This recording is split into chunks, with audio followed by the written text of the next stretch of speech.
Hi friends. Afternoon అయితే నేను ఒక యూట్యూబ్లో ఒక వీడియో పెట్టాను. అందులో ఒక చిన్న జాబ్ వచ్చిందని అయితే అనౌన్స్ చేశానో లేదో ఒక 2 అవర్స్ లోపే నాకు హెచ్ఆర్ నుంచి కాల్ వచ్చిందనమాట.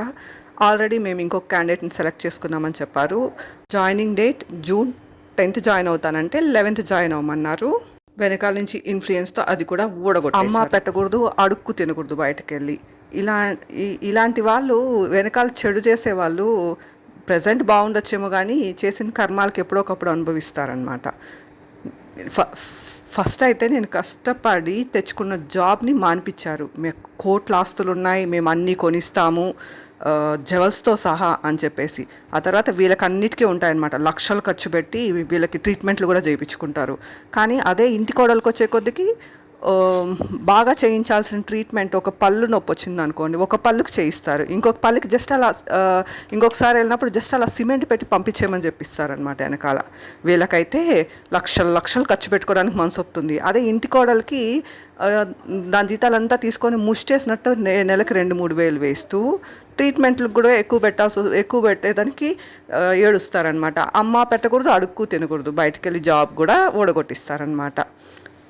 ఇలాంటి వాళ్ళు జస్ట్ వీళ్ళకి ఒక ఇంట్లో పనులు చేసేదానికి ఒక మనిషి కావాలి, ఆ ఉద్దేశంతో చేసుకుంటారు. కానీ ఇంకా అత్తగారి విషయంకి వచ్చేసరికి ఆ మొగుడు కోటీశ్వరుడు అంట. మొగుడికి చెప్పకుండా పుట్టింటోళ్ళకి గోల్డ్ ఇచ్చేసినా ఈవిడి గారికి మళ్ళీ మొగుడు గోల్డ్ కొనిచ్చేసేయాలి.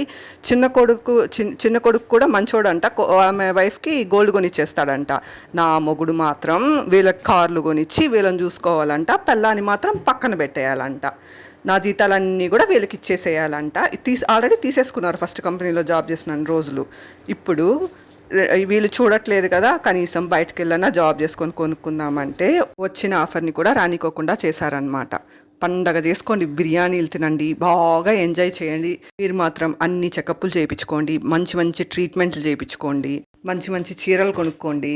ఇంకా మొగులు పక్కన కూర్చొని పేరెంటాలకి అన్నిటికీ వెళ్ళిరండి. నేను మాత్రం ఇంట్లో అంట్లు తోముకుంటూ, ఇల్లు తుడుచుకుంటూ, వంట చేసుకుంటూ కిచెన్లోనే పడుంటాను. పండగ చేసుకోండి, బాగా ఎంజాయ్ చేయండి. ఒకరిని నాశనం చేసేసి మీరు మాత్రం బాగా లగ్జూరియస్ లైఫ్లు బాగా ఎంజాయ్ చేయండి, బాగుండండి. ఇంకా ఇలాంటి వాళ్ళకి సపోర్ట్ చేసే వాళ్ళని కూడా కర్మ వదలదు, గుర్తుపెట్టుకోండి.